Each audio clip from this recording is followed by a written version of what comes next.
Well, we started that video off while cutting out some old shock stuff, starting to tag in some new shock stuff, and looks like UPS showed up and surprised us with some far from stock goodies. But starting that off with what's good, guys? How you guys doing? We got parts, more parts, always the new parts. We got an Envoy that's pulled apart, and as usual, you're back on the Average Joe channel. Just messing around today. Nothing big, nothing fancy.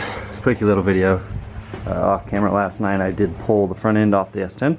It's over there now, which will let me finish weld out the things that I had tack welded.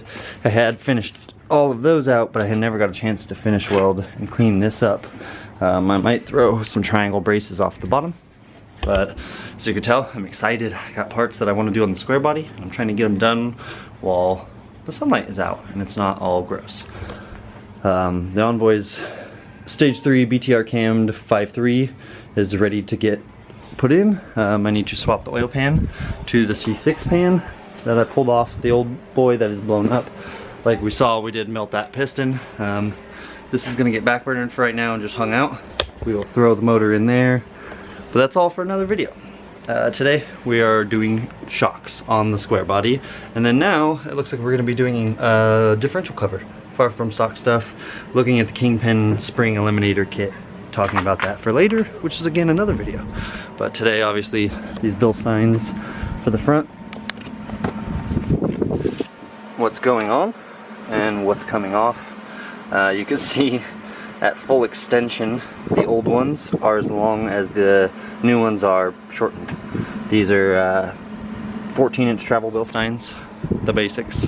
I do have the truck up on a sketchy piece of wood right now to keep it level, and basically what I am doing is sheeting these in with some, if we can see, Ford shock tower mounts that we're just going to go ahead and weld the sides and the bottom. Peek in here, not intrusive in the engine bay, not going to get into the steering shaft at all. Everything looks good there. Probably just going to do the front two today and then the differential cover. The rear two, probably shouldn't have got 14-inch travel for the rear, probably should have gotten like 12s or something. I may end up doing like an off-road design shackle so I can get a little bit more lift in the back, and then we'll talk about that later. That's I had measured, checked, and the rear two, I just don't like how they fit. So instead of rambling, let's get back into working. Sounds like a better plan, right?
Hi.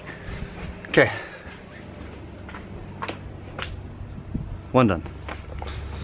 So, as usual, get my butt kicked. But, there we go. Does not look shabby. I'm quite happy with that. Not at a crazy angle. Gotta tighten the upper bolt. And looking at the passenger side real quick, it is gonna be a little more involved because whatever this old bracket was, don't want it right here. I want my bracket to come in here, so nip those off, pull that off real quick. Probably just do that off camera. Before though, go ahead and clean that up, move it to the other side.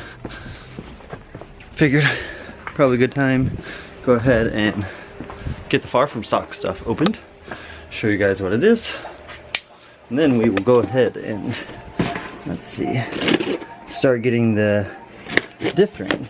Once the diff is drained, I can actually throw some of this on there, and I have fluid and RTV for a gasket, so I figure the sooner we get the fluid on this back together and draining, probably best. So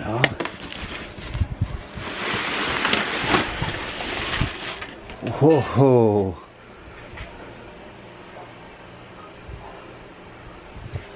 I don't know what this is.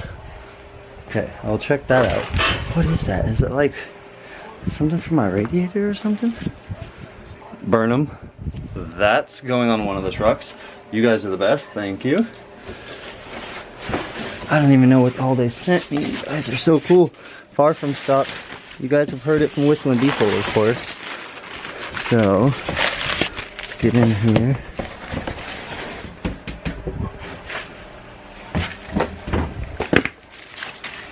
Oh no.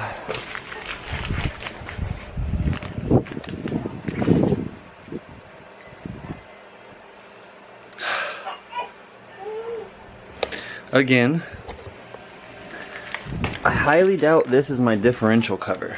I'm gonna guess this isn't. This is the hardware for the differential cover. Probably should start opening stuff up off camera, pretending like I haven't opened it, and then opening it up later so I can pretend like, oh, I got everything, you guys, this is the greatest. Not sure what this is. It's gangster. I love the far from stock. I know this is gonna be like shiny aluminum underneath or something. I'm gonna set this over here. Yeah, so I don't think I'm doing the differential cover. Let's go ahead and get back to, where did I set that time? My brain now is just 2021, fellas. Starting off real fantastic shipping wise. Not far from stock, just everybody lately. I'm gonna get you guys set so I'm not wobbly jobbly bobby here. Let's open this now. I can figure out how to. I'm guessing this is my Kingpin Eliminator kit, which I'm not gonna do today. I'm just gonna do on its own separate video. So we'll probably wait and do that.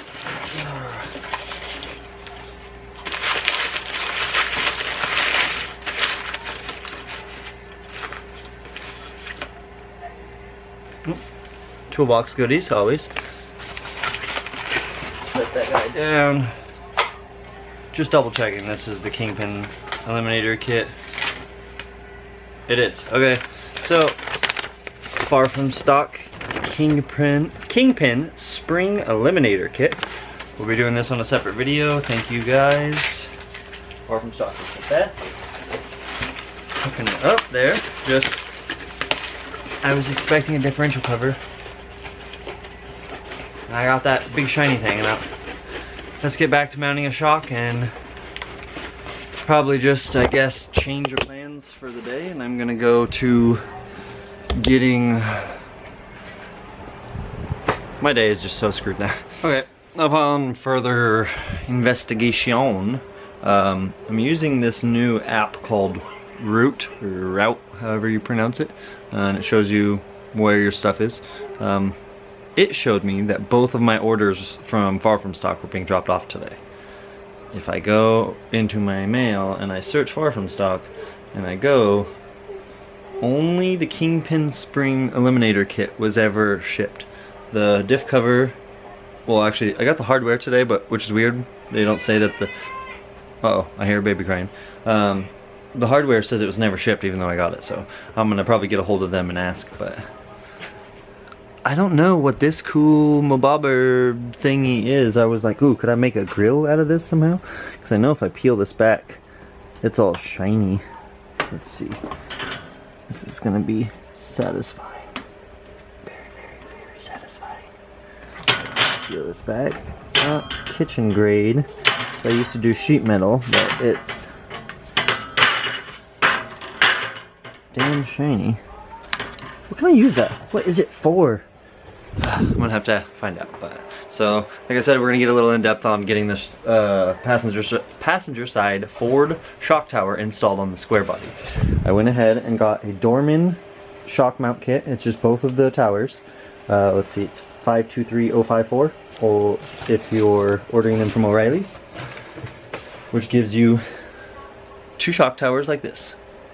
They come with little bolts at the top. It did come with bolts in the bottom. I pulled the bolts in the bottom.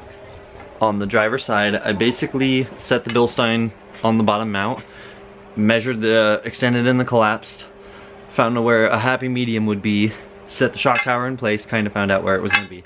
Cool. Measuring now, that's left me with 5 inches total exposed. With the 5 inches total exposed on that one, I made a mark. Let's see if we can see the Sharpie in the reflection here. There you can see it kind of.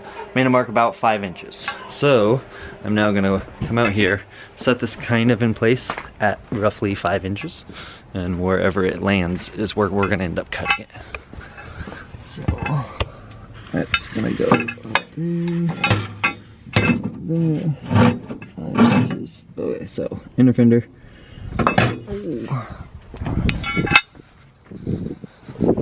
So definitely before I can even muck it up, I'm gonna trim the inner fender, going to cut that little bracket off with those 2 little cold rivets, and then we'll get this back mocked up, figure out how much we need to, the angle we're gonna cut it at, chop through this 1/4 inch metal, which takes forever, clean it all up, get it welded. Let's get into it.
Look at that. Junk. Junk. Junk.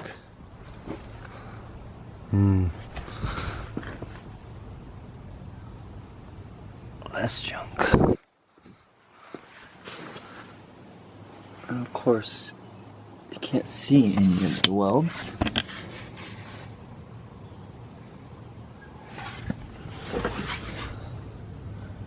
They're not the prettiest, but they'll hold. And that is a 14-inch treble Bilstein hiding in a Ford shock tower. A lot going on in there, but it works. Bolts are tightened. Looking through the far from stock instructions for the Kingpin spring eliminator kit. Probably be doing that in the next day or so. All that turned out great. Go ahead and throw this box away.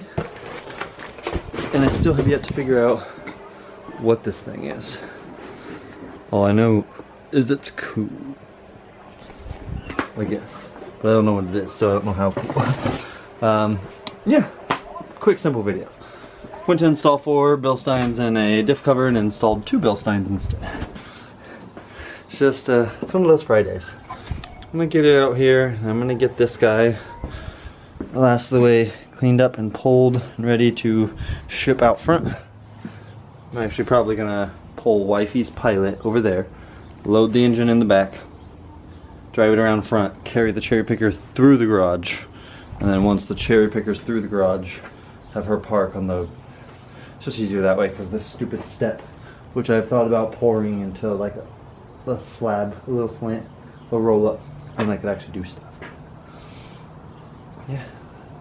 A couple things on the S10 that when I pulled the motor, I might go back through and redo. I made everything as tight as possible, like I did with my 55. So getting the transmission and the motor out, not easy. Not easy. I noticed I do have a little bit of a angle on the rack on one side, which sucks. So I might end up chopping one of those mounts and then lengthening it slightly, maybe sleeve it, something like that. Not quite sure. But once that's cut, we'll fix that. We'll get back to the S10 once the Envoy's back running and driving, obviously, which hopefully should be in the next, not gonna say time period. It'll be done when it's done. I like that better. But with that, I'm gonna leave you guys here and get all this stuff cleaned up and get ready for Wifey to come home. So I can play cars and bathroom and... Can we clone people yet? Take 6 of me, please. Catch you guys later. Average Joe builds.